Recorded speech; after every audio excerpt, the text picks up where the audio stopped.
kind of sum them up, it would be with a story Zach told me about how the guys he worked with kept getting married, and he told one guy, "Can you live without your wife?" And the guy said he could, and Zach said, "Then don't get married, because without my wife, I'm lost." And I know that for a fact that's true, because one weekend my sister was gone and Zach ordered Taco Bell 3 times. When me and my sister were little, she took charge of everything. She told me what to do, what to wear, what time to wake up. She would wake me up in the middle of the night to tell me that we had a nightmare.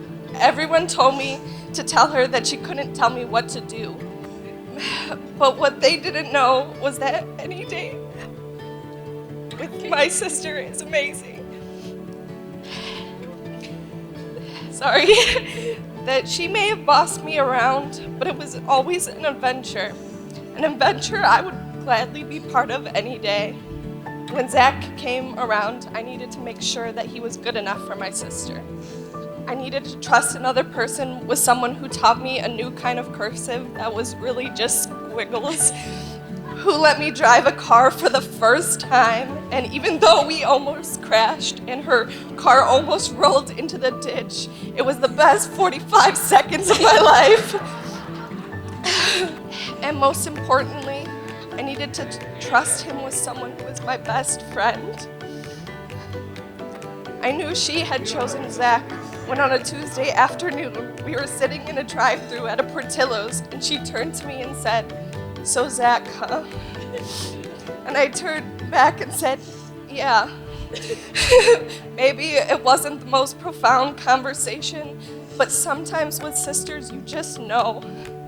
She didn't need to explain or justify anything. Those 3 words were enough.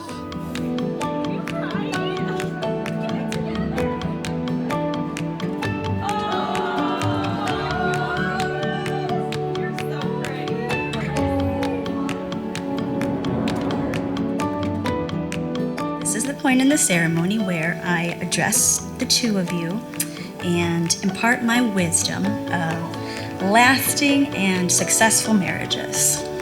However, the longest relationship that I've ever been in has been with Comcast, and I'm still trying to get out of that relationship. So I have therefore chosen to share with the both of you your own words to show you just how special your marriage already is. When I asked Emily to describe your relationship, she stated that you both work well together as a team, supporting each other, and the moment that she knew that she wanted to spend the rest of her life with you was when you asked her to move to Tennessee, and she did not hesitate for one moment, even though it meant leaving her life, her family, and her friends hours away. Zach, Emily appreciates the husband that you already are and is happy knowing that she is not alone and has a partner who shows up for her every day.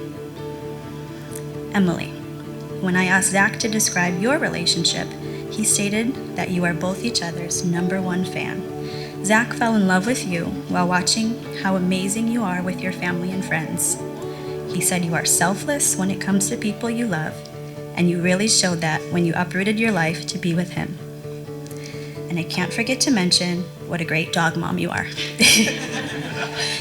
So, Zach and Emily, it is clear that you do not need my advice on marriage. You both show a tremendous amount of love and respect for each other, and it is apparent in your interactions with each other.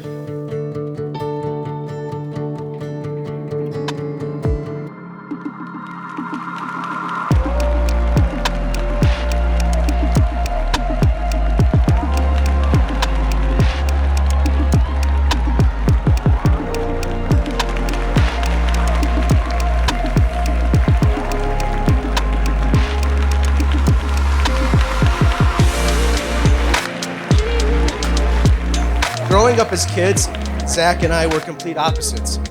He was instigating, annoying, and agitating, whereas I was none of those things. Wanted me to talk a lot about him, but I wanted to turn my attention to the most important person up here. Emily, I must say that you look stunning tonight. Truly, as I'm sure everyone else here agrees.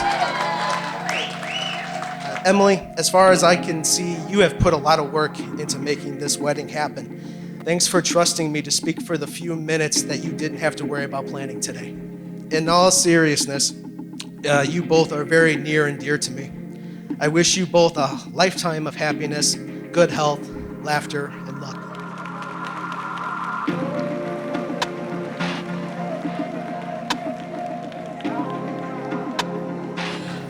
These vows I'm about to say are far from traditional, since nothing in a relationship has ever been traditional.